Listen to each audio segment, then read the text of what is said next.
సహోదరులారా, ప్రభువైన యేసుక్రీస్తు నామములో హృదయపూర్వక వందనాలండి. ముందుగా ఇంత మంచి సమయాన్ని ఇచ్చిన తండ్రి అయిన దేవునికి ప్రభువైన క్రీస్తు ద్వారా కృతజ్ఞత స్తుతులు చెల్లిస్తున్నారండి. అందరూ బాగున్నారండి? వాక్యం చదువుకొని ప్రార్థన చేసుకున్న తర్వాత పాఠంలోకి వెళ్దామండి. మత్తయి గారు రాసిన సువార్త 16వ అధ్యాయం. మత్తయి గారు రాసిన సువార్త 16వ అధ్యాయం 18వ వచనం. మరియు నీవు పేతురువు, ఈ బండ మీద నా సంఘమును కట్టుదును, పాతాళలోక ద్వారములు దాని ఎదుట నిలవనేరవని నేను నీతో చెప్పుచున్నాను. ప్రార్థన చేసుకుందాం. పరలోకమందున్న మా తండ్రి, పరిశుద్ధ ప్రేమ గల తండ్రి, గొప్ప తండ్రి, యెహోవా తండ్రి, అయ్యా మీ ప్రియ కుమారుడు యేసుక్రీస్తు ప్రభువారి ద్వారా కృతజ్ఞత స్తుతులు చెల్లిస్తున్నాము నాయన. ఆరాధన క్రమంతట్లో మీరే ముందు నడిపించండి నాయన. వాక్యం బోధించుండగా ఈ లోక సంబంధమైన జ్ఞానంతో కాకుండా మీ జ్ఞానంతో మాట్లాడే భాగ్యం దయచేస్తారని మా ప్రభువైన యేసుక్రీస్తు నామములో వేడుకుంటున్నాం తండ్రి. ఆమేన్. ప్రభువైన యేసుక్రీస్తు నామములో హృదయపూర్వక వందనాలండి. దేవుని కుమారుడు యేసుక్రీస్తు ప్రభువు ఈ లోకానికి వచ్చిన తర్వాత పరలోక రాజ్యం సమీపిస్తుంది కనుక మారు మనసు పొందమని ప్రకటింప మొదలుపెట్టారు. అంశం పాఠం పేరు రాసుకోండి. సంఘము క్షేమాభివృద్ధి పొందాలంటే, సంఘము క్షేమాభివృద్ధి పొందాలంటే ఏం చేయాలి? ఎలా ఉండాలి? ఏం కావాలి? సంఘము ఎలా ఉండాలంటే క్షేమాభివృద్ధి పొందాలి సంఘం. ఈ విషయం యేసుక్రీస్తు ప్రభువారు ఈ లోకానికి వచ్చిన తర్వాత ఆయన శిష్యులతో చెప్తున్న విషయం. అందులోని ఎక్కువగా ఆసక్తి కలిగి ఉన్నవారు పేతురు, యోహాను, యాకోబు. వారిలోని పేతురు గారితో చెప్తున్నారు. ఈ సందర్భం ఏమని చెప్తున్నారంటే, మరియు నువ్వు పేతురువు, ఈ బండ మీద నా సంఘమును కట్టుదును, పాతాళలోక ద్వారములు దాని ఎదుట నిలవలేరవని నీతో చెప్పుచున్నాను. అంటే సంఘము ఎదుట పాతాళ ద్వారాలు నిలవు. సంఘము అంటే చాలా ప్రాముఖ్యమైనది, చాలా విలువైనది. సంఘము ఆయన శరీరం. సంఘము ఎలా ఉండాలి? ఇక్కడ యేసుక్రీస్తు ప్రభువు చెప్పిన తర్వాత ఆ తర్వాత వాళ్ళు ప్రకటిస్తూ వెళ్ళిన విషయాలు, అపోస్తలు శిష్యులు కానీ, తర్వాత అపోస్తలైన పౌలు గారు కానీ, వీళ్ళందరూ కూడా చెప్పిన విషయాలు. సంఘము ఒక ఐక్యత కలిగి ఉండాలి. సంఘము ప్రేమ కలిగి ఉండాలి. సంఘములో కక్షలు ఉండకూడదు. సంఘములో గొడవలు ఉండకూడదు. సంఘములో భేదాలు ఉండకూడదు. సంఘము క్షేమాభివృద్ధి పొందాలి. అలా పొందాలంటే ఏం కావాలో 7 విషయాలు చూద్దాం ఈ సందర్భం. ఒక సేవకుడి మీద వాక్యం వినే విషయాల్లో ఇష్టం ఉంటే అది ఎలా ఉంటుందో తెలుసండి. ఒకవేళ అది తెలిసినా కానీ ఆ వచ్చిన వ్యక్తులకు ఎవరికైనా కానీ ఏమని చెప్తారో తెలుసా? ఏమని చెప్తారు? ఒకవేళ ఎందుకు చెప్పలేదోనని మాట్లాడరు. అర్థమవుతుందండి. ఇంకా ఎక్కువ ఏమైనా మాట్లాడుతున్నామని అంటే ఆ సేవకుడు అంటే నీకు ఎలా ఉందో ఒకసారి ఆలోచించండి. ఎక్కడైనా కాదు, ఏ సంఘమైనా కానీ సంఘం యొక్క క్షేమాభివృద్ధి, సంఘంలో ఐక్యత ఉండాలి, ప్రేమ ఉండాలి. అర్థమవుతుందండి. ఇవన్నీ ఎందుకు చెప్తున్నానంటే ప్రతి ఒక్కడే కూడా ఏ విషయమైనప్పటికీ ఇక్కడికి రావటానికైనా, సంఘం విషయమైనా, ఏ విషయమైనా భార్యతో, వైపుతో నేను ప్రతి ఒక్కటి చెబుతాను. మేము ఎక్కువ మాట్లాడుకునేది సంఘాల గురించి, సేవకుల గురించి, ఇవన్నీ మాట్లాడుకుంటాను. ఆమెకే భర్త మీద కన్నా సంఘం మీద ఎక్కువ ఇది. నేను మొన్నటి దినాన సంఘం గురించి నేను అక్కడికి ప్రార్థనకు వెళ్ళలేదు, మాట్లాడుతూ ఉంటే, సంఘం గురించి మాట్లాడుతూ ఉంటే ఆమె ఏముందో తెలుసండి, నీకేంది సంఘం గురించి? నువ్వేమన్నా ఇక్కడ ప్రార్థనకు వచ్చిందా? నువ్వు వెళ్ళిపోయాను ఇక్కడ, నీకెందుకు అని అన్నాను. ఆమె చెప్పిన విషయం ఏంటంటే, నువ్వు క్లాసుకి వెళ్తున్నావు, క్లాసుకు కాదు, ఇక్కడ మీటింగ్ జరుగుతున్నాయి ఉండు అంది. ఇక పని చేయ ఉండు అంది. 26వ తారీఖు ఆ రోజు వండ. తర్వాత 27వ తారీఖు మరి వాళ్ళు ఎంత నెలలో 2 సార్లు పెట్టినప్పుడు ఒకసారి వెళ్ళాలిగా. సరే అక్కడికి వెళ్ళాను. ఆ రోజే ఈ విషయం అంది. తర్వాత వాళ్ళ నాన్నగారు వాళ్ళు వచ్చారంట. వచ్చిన తర్వాత వాళ్ళు వెళ్ళిపోయిన తర్వాత లాస్ట్ రోజు వాళ్ళని పిలిస్తే వాళ్ళ నాన్నగారు అన్న విషయం ఏంటి తెలుసండి, అక్కడ అశోక్ లేడుగా, అశోక్ రాలేదుగా, మేము రామన్నారు. ఇదిగో నువ్వు రాకపోతే ఇట్టన్నారు అనేది. ఆ తర్వాత మేము ప్రార్థనకి వెళ్ళేటప్పుడు రాత్రి అడిగిన విషయం, మరి ఇట్ట అమ్మగారు మరి ఇట్ట ఎత్తలేదు, మరి ఈ విషయం నేను చెప్పడానికి లేదనంటే, అయితే నువ్వు ఆగొద్దు వెళ్ళు అని. అప్పుడు అక్కడ ఆఫ్ చేసి ఇప్పుడే అక్కడికే వచ్చాను. అర్థమవుతుందండి. ప్రతి ఒక్కటి కూడా ఆమెతో ఆమె చెప్పింది. రాజు కూడా వెళ్ళమని కృపారావు గారు ఉన్నప్పుడే చెప్పింది ఆమె. ఆ తర్వాత వాక్యం చెప్పే విషయాల్లో కూడా ఇలా చెప్పాలని ఆమె చెప్పింది. ప్రతి ఒక్కటి భార్యాభర్త అనుకూలంగా భార్యాభర్త మాట్లాడుకోవాలి ప్రతి ఒక్కటి కూడా. అదేవిధంగా సంఘము సేవకుడు ప్రతి ఒక్కటి కూడా మాట్లాడుకోవాలి, తెలుసుకోవాలి. నేను చెబుతున్న విషయం ఒకటి గమనించండి. మైకు ఎందుకు ఆఫ్ చేశానో మీకు అర్థమైపోయి ఉండాలి. అర్థమైందండి. మీరు ఎక్కడికైనా ఎంత దూరమైనా వాళ్ళు వీళ్ళని ఎక్కడికైనా కానీ మీరు వెళతారు, కానీ స్థానికంగా ఉన్న సంఘానికి మాత్రం మనకు కాల్ రావు. ఒక విషయం గమనించండి. ముందు సంఘము బలపడాలి. అర్థమైందండి. కుటుంబం, ఇంట్లో ఉన్న కుటుంబం సరిగా ఉండాలి, కుటుంబం బలపడాలి. నువ్వు కుటుంబం సరిగా లేకుండా బయట నువ్వు ఎవరికో ఎన్నో చేసిన ప్రయోజనం ఏముంది?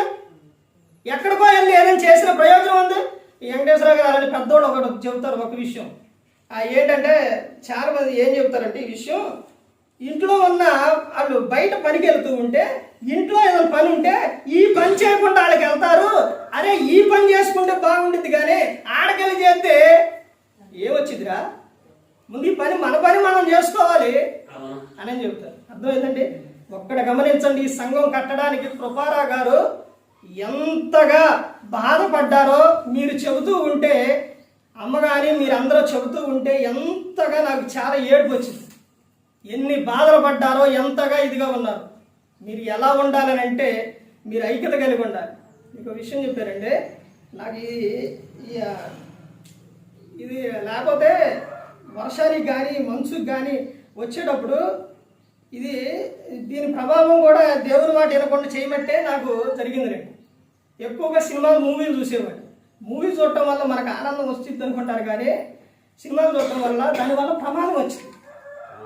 నేను మూవీలు చూసేటప్పుడు ఇదిగా సినిమాకి వెళ్ళినప్పుడు ఖాళీ లేక ఎదురు కూర్చొని ఇది తెర అయితే ఇలా చూసేవాడు. నేల దగ్గర తీసుకొని ఇలా చూసేవాడు. దాని ప్రభావం ఏంటో తర్వాత తెలిసింది. తర్వాత ఎలా తెలిసిందంటే కళ్ళలో ఉన్న ఈ పవర్ అది తెర ముందు.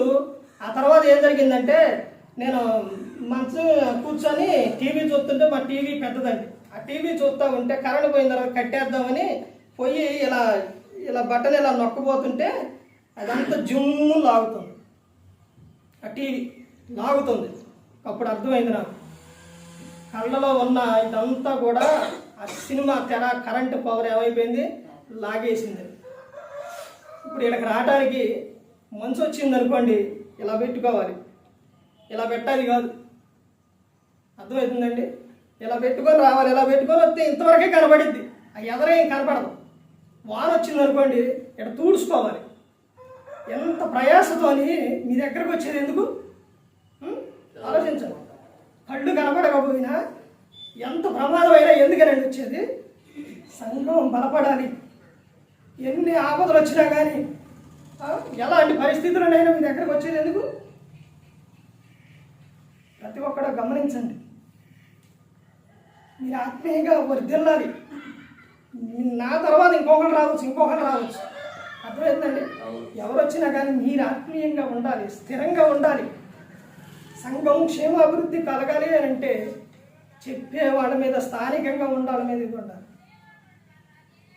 వాక్యం వినొచ్చండి, ఎవరు చెప్పినా వాక్యం వినొచ్చు, కానీ ఆ తర్వాత ఎవరు ఏది చెప్పినా వినొచ్చు, కానీ భర్త మాటే ముఖ్యం. అర్థమవుతుందండి. భార్యకి భర్త మాటే ముఖ్యం. అలాగే స్థానిక సంఘ సేవకురాలు మాటే ముఖ్యం. అర్థమవుతుందండి. ఎవరో ఎన్ని చెప్పి వెళ్ళిపోయినా కానీ చెప్పి వెళ్ళిపోతారు కానీ ఏమీ చెయ్యం. సంఘం క్షేమాభివృద్ధి కలగాలంటే బయట ఉన్న వాళ్ళకే అవన్నీ విషయాలు యేసుక్రీస్తు ప్రభువు చెప్పలేదండి. ఎవరికి చెబుతున్నారు ఇక్కడ? శిష్యుడికి, పేతురు గారికి చెబుతున్నారు. పేతురు సంఘాన్ని బండి మీద కడతారు, దాన్ని నువ్వు కాయి పేతురు అని చెబుతున్నారు. సంఘం క్షేమాభివృద్ధి కలగాలి అని అంటే ఒకటి, సేవకుని పట్ల సేవకుడు చెప్పే విషయాన్ని ఆలకించాలి. సేవకుడు చెప్పే మాటను దాన్ని గౌరవించి చేయాలి. ఇక్కడ స్థానికంగా ఉన్న అమ్మగారు మీకోసం ఇక్కడ ప్రార్థన చేసుకునేటప్పుడు ప్రార్థన చేసేటప్పుడు అమ్మ నేను గమనిస్తాను, పేరున చేస్తారు అమ్మ. మిగతా కూడా చేస్తారా? మీకోసం ఎంత తపన పడతారో తెలుసండి అమ్మగారు. ప్రతి ఒక్కటే గమనించండి. ఇంకా ముందుకెళ్తే చూడండి, ఇంకా ఏం చెబుతున్నారో. సంఘం క్షేమాభివృద్ధి పొందాలి అంటే 6 విషయాలు ఉన్నాయి, చెప్పి ముగిస్తాను. అపోస్తుల కార్యాలు 9వ అధ్యాయం, అపోస్తుల కార్యాలు 9వ అధ్యాయం 31వ వచనం చూడండి. కావున యోదియ గలిలయ సమరయ దేశములంతటా సంఘము క్షేమాభివృద్ధి నొందుచు సమాధానము కలిగి ఉండెను, మరియు ప్రభువునందు భయమును పరిశుద్ధాత్మ ఆదరణయు కలిగి నడుచుకొనుచు విస్తరించుచుండెను.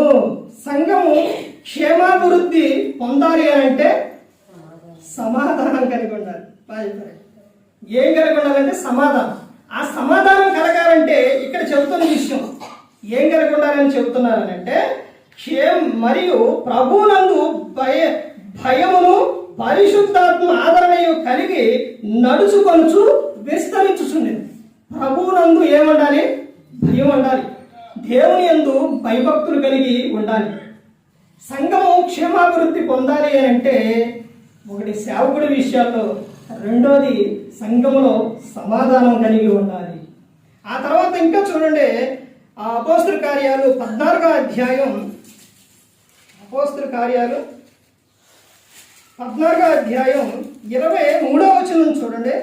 మరియు ప్రతి సంఘములో వారికి పెద్దలను ఏర్పరిచి ఉపవాసం ఉండి ప్రార్థన చేసి వారి నమ్మిన ప్రభువులకు వారిని అప్పగించిరి. ఎవరంట? మరియు ప్రతి సంఘములో వారికి పెద్దలను ఏర్పరిచి, తీతుకు తిమోతికి ఆ పత్రిక రాసేటప్పుడు అపోస్తలుడైన పౌలు గారు చెప్తారు, సంఘం క్షేమాభివృద్ధి పొందాలంటే పెద్దలు ఏం చేయాలి? పెద్దలు ఆ పని విషయాల్లో ముందుగా ఉండాలి. అర్థమవుతుందండి? పెద్దలు ముందుగా వచ్చి, పెద్దలు ఎవరైతే సంఘ పెద్దలు కానీ వీళ్ళందరూ కూడా సంఘములోనే ఉండాలి. సంఘానికి రావాలి. సంఘానికి రాకుండా ఒక మీటింగ్ చేయాలన్నా, ఒక కార్యక్రమం ఏదైనా కానీ, ఏ పనైనా కానీ అది అవదండి. ఇప్పుడు పిల్లలు వస్తారు, యూత్ వస్తారు, వాళ్ళకి ఏమైనా చెప్పామనుకోండి, ఏమని చెప్తారు? ఒక విషయం గమనించండి. ఏమైనా ఇంటికాడ వాళ్ళు ఉన్నారు, పెద్దోళ్ళు ఉన్నారు, మేము అడిగి చెబుతామంట. అందుకనే చెబుతున్నారు, సంఘానికి పెద్దలు రావాలి, పెద్దలు ఉండాలి. అర్థమవుతుందండి? వాళ్ళు ముందుకు వచ్చినప్పుడు, వాళ్ళు ముందు ఉన్నప్పుడు తర్వాత ఉన్న వారికి చెప్పి ఏ పనైనా కానీ చేపిస్తారు.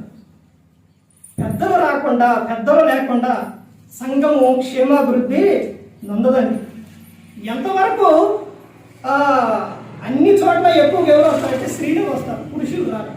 ఇప్పుడు స్త్రీలు, పురుషులు, పిల్లలు వీళ్ళందరూ కూడా అందరూ కలిస్తేనే కుటుంబం. ఎలాగో అందరూ కలిసి ఉంటేనే అది సంఘం. అందరూ కలిసి ఉండాలి, అందరూ రావాలి. ఆ తర్వాత ఇంకో విషయం చూడండి, అపోస్తుల కార్యాలు 16వ అధ్యాయం, అపోస్తుల కార్యాలు 16వ అధ్యాయం 5వ వచనం చూడండి. గనుక సంఘములో విశ్వాసమందు స్థిరపడి అనుదినము లెక్కకు విస్తరించుచుండెను. ఏమన్నారంట? సంఘము క్షేమాభివృద్ధి పొందాలి అంటే స్థిరముగా ఉండాలి. స్థిరముగా ఉంటేనే సంఘము క్షేమాభివృద్ధి కలుగుతుంది.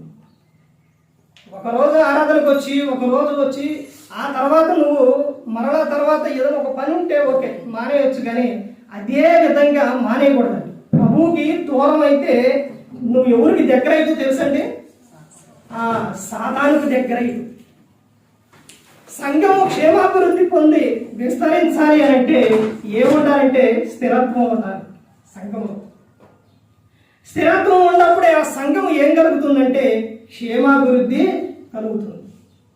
ఆ తర్వాత ఇంకో విషయం చూడండి, ఇంకా ముందుకెళ్తే అపోస్తల కార్యాలు 20వ అధ్యాయం ఎక్కువ అపోస్తల కార్యాలయం ఉంటుంది.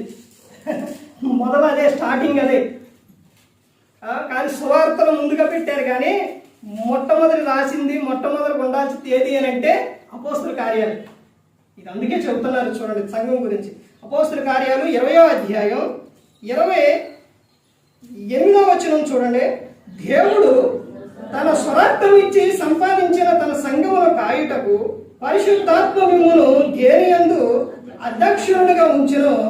ఆ యావత్ మందను గూర్చి మీ మట్టుకు మిమ్మును గూర్చి జాగ్రత్తగా ఉండుడి. ఎలా ఉండాలంట? సంఘం విషయాల్లో జాగ్రత్తగా ఉండాలి. దేవుడు సంఘాన్ని ఎలా కొన్నాడంట? తన స్వరక్తముతో కొన్నాడు. యేసుక్రీస్తు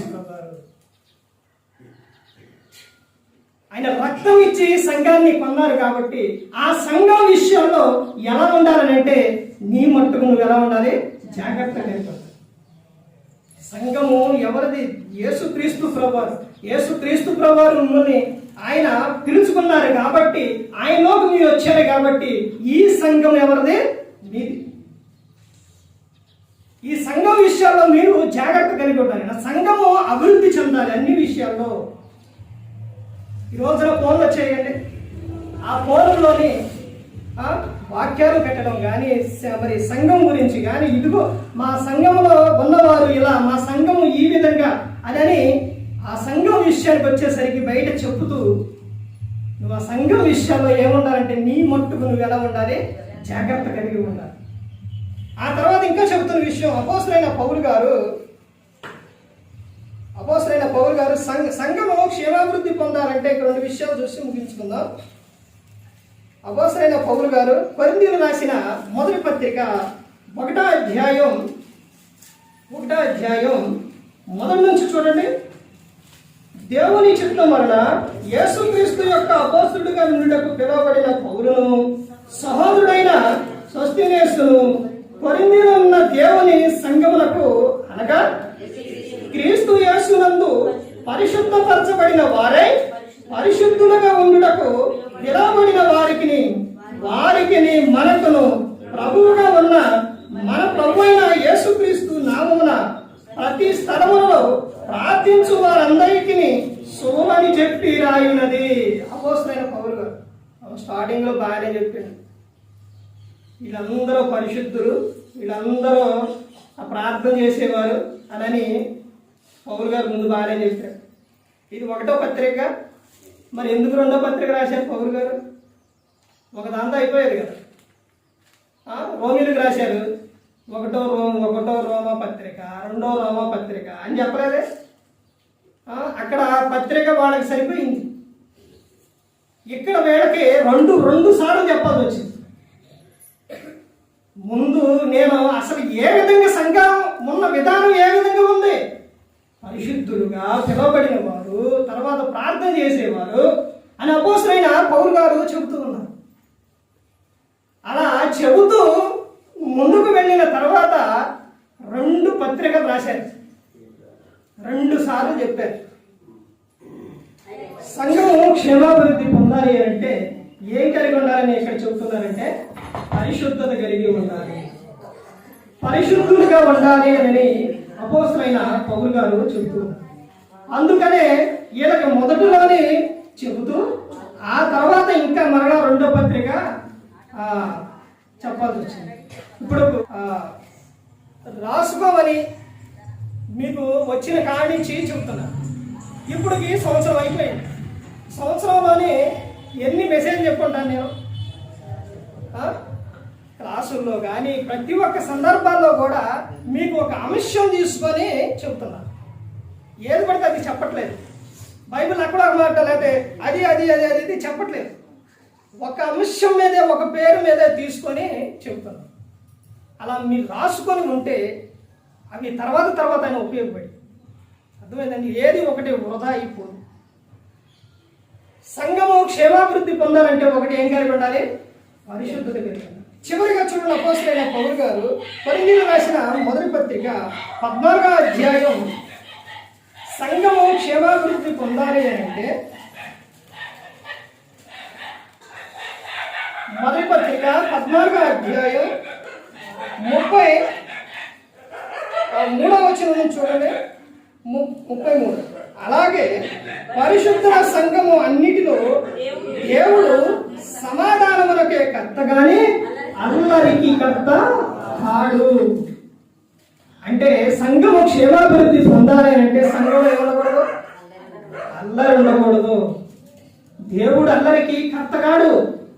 ఈ రోజున సంఘాల్లో చూడండి, బయట ఎక్కడ చూసిన ఎక్కువగా సంఘాల్లో అల్లరి. బైబిల్ గ్రంథంలో ఉన్నది ఒకటే. పాత నిబంధనలో ఎన్నే ఉండొచ్చు, కానీ ఎన్ని పండుగలైనా ఉన్నాయేమో, కానీ కొత్త నిబంధనకు వచ్చేసరికి దేవుడు చెప్పింది ఒకటే. కొరింథీయులకు అపోస్తలుడైన పౌలు గారు కొరింథీయులకు రాసిన మొదటి పత్రిక 11వ అధ్యాయం 23వ వచనం చదువుకుంటే ఉంటుంది. ఎప్పుడు చదువుతారు ఆ విషయం?